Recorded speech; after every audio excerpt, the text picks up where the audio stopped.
Hello friends, welcome to the my study channel express academy पर आपका स्वागत है। आज के इस वीडियो में हम सीखेंगे कक्षा 8 यानी कक्षा 8 अध्याय 5 पौधे एवं जंतुओं का संरक्षण। इसमें जितना ऑब्जेक्टिव क्वेश्चन है आज हम इसी के बारे में चर्चा करेंगे। तो देखिए, पहला प्रश्न कहता है वनों उन्मूलन से किस गैस के अवशोषण में कमी आती है जिससे वायुमंडल में इसकी मात्रा बढ़ जाती है? कार्बन डाइऑक्साइड इसका आंसर होगा। ताप पृथ्वी के ताप को बनाए रखने के लिए कौन सा गैस उत्तरदायी है? तो कार्बन डाइऑक्साइड एवं जलवाष्प ये गैस उत्तरदायी है। कौन सा परितंत्र का हिस्सा है? सभी पेड़ पौधे, सभी प्राणी एवं सूक्ष्मजीव ये सभी और अजैव घटक ये सभी परितंत्र का हिस्सा है। अगला प्रश्न कहता है किसके अंतर्गत पादपों, कवक तथा जंतुओं का मूल्यांकन किया जाता है? रेड डाटा बुक के अंतर्गत किया जाता है। वनों उन्मूलन का क्या कारण है? कृषि भूमि प्राप्त करना यानी कृषि भूमि प्राप्त करना, घरों एवं कारखानों का निर्माण करना, फर्नीचर एवं ईंधन के लिए लकड़ी प्राप्त करना। वनों उन्मूलन का परिणाम नहीं है वर्षों में वृद्धि यानी वर्ष में वृद्धि। मरुस्थलीकरण है उर्वर भूमि यानी उर्वर भूमि का मरुस्थल में परिवर्तित होना। पृथ्वी का वह भाग जिसमें जीवन पाया जाता है जैव मंडल कहलाता है। क्या कहलाता है?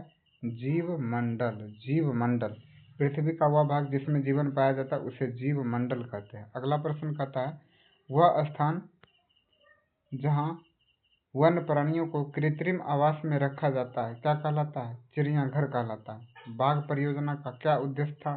बाघों का संरक्षण करना। अगला प्रश्न है वायुमंडल में कार्बन डाइऑक्साइड की मात्रा बढ़ने से क्या हुआ? ग्लोबल वार्मिंग होता है। प्रकाश संश्लेषण के लिए पौधे किस गैस का उपयोग करता है? कार्बन डाइऑक्साइड का उपयोग करता है। सर्वप्रथम अंतर्राष्ट्रीय रेड डाटा बुक की कल्पना किसने किया था? तो सर पीटर स्कॉट ने किया था। वह पुस्तक जिसमें संकटापन्न जीवों का रिकॉर्ड रखा जाता है उसे रेड डाटा बुक कहते हैं। नष्ट किए गए वनों को पुनर्स्थापित करने को क्या कहते हैं? तो पुनर्वृक्षारोपण कहते हैं।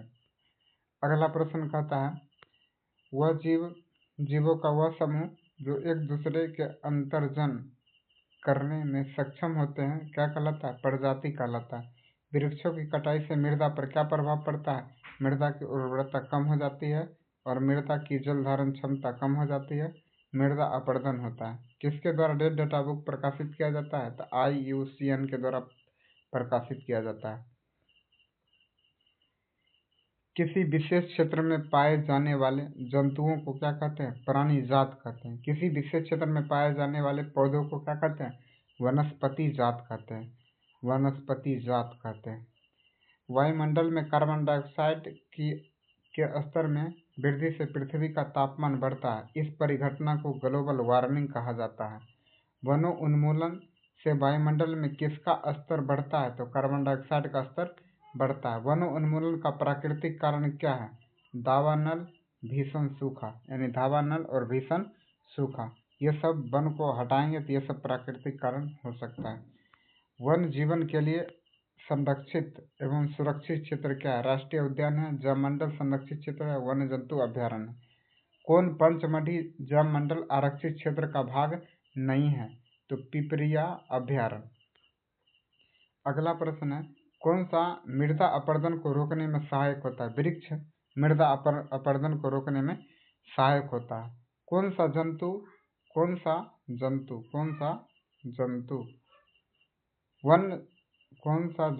वन संकटापन्न जंतु है? काला हिरण और सुनहरी बिल्ली, हाथी ये सब जंतु संकटापन्न जंतु है। अगला प्रश्न कहता है सागौन का दूसरा नाम क्या है? टीक। सागौन का दूसरा नाम क्या है? टीक। कौन पंचमढ़ी जैव मंडल आरक्षित क्षेत्र का प्राणी जात नहीं है? भालू। कागज का कितने बार पुनर्चक्रण संभव है? 5 से 7 बार। वन्य जीव अभ्यारण्य के लिए कौन सी विशिष्टता है? यह प्राणियों के लिए कृत्रिम रूप से बनाया गया एक आरक्षित क्षेत्र है। भारत का प्रथम आरक्षित वन कौन सा था? सतपुरा। वह जंतु यानी पौधे व जंतु कहाँ पाए जाते हैं? पानी और जंगल में पाए जाते हैं। अगला प्रश्न है वनों उन्मूलन से क्या क्या होता है? पृथ्वी पर तापमान में वृद्धि होगा, प्रदूषण के स्तर में वृद्धि होगा और मृदा का कटाव होगा। बाघ परियोजना कब लागू किया गया था? 1 अप्रैल 1973 को लागू किया गया था। संरक्षण का अर्थ क्या होता है? रक्षण। संरक्षण का अर्थ क्या होता है? रक्षण। अगला प्रश्न, वनों की कटाई का मुख्य उद्देश्य क्या है? कृषि करना, घरों व कारखानों का निर्माण करना, लकड़ी का उद्योग बनाना, लकड़ी उपयोग करना। पृथ्वी के जो भाग सजीव पाए जाते हैं उसे जैवमंडल कहते हैं। वन उन्मूलन किसके लिए खतरा है? पौधा और जीव के लिए खतरा है। कौन सा परितंत्र का हिस्सा है? सभी पेड़ पौधे एवं प्राणी और सूक्ष्म जीव और जैव घटक सब। कार्बन डाइऑक्साइड का स्तर कहाँ बढ़ जाता है? वायुमंडल में बढ़ जाता है। पौधे को भोजन बनाने के लिए किस गैस की आवश्यकता पड़ती है? कार्बन डाइऑक्साइड गैस की आवश्यकता पड़ती है। वनों को समाप्त करने को क्या कहते हैं? वनों उन्मूलन कहते हैं। जैव विविधता का अर्थ क्या होता है? पौधे, जंतुओं, सूक्ष्मजीव की प्रजातियों में वृद्धि होना। पौधे व जंतुओं के लिए सुरक्षित क्षेत्र कौन सा है? वन्य जंतु अभयारण्य और राष्ट्रीय उद्यान और जैवमंडल सुरक्षित क्षेत्र। वह विशाल आरक्षित क्षेत्र जहाँ पर्यावरण के संपूर्ण संघटकों का संरक्षण होता है उसे राष्ट्रीय उद्यान के नाम से जाना जाता है। कौन सा वनों उन्मूलन का कारण नहीं है? वृक्षारोपण। प्राकृतिक आवास का वन्य प्राणी संरक्षण किया जाता है। जैवमंडल संरक्षित क्षेत्र में डैश भौम जल स्तर के निम्नीकरण का कारण है? वनों उन्मूलन। विश्व उष्मन के लिए उत्तरदायी गैस कौन सा? CO2 है। वनों उन्मूलन का अस्थायी हल क्या है? पुनर्वृक्षारोपण। मरुस्थलीकरण के कारण कौन सा परिवर्तन हो सकता है?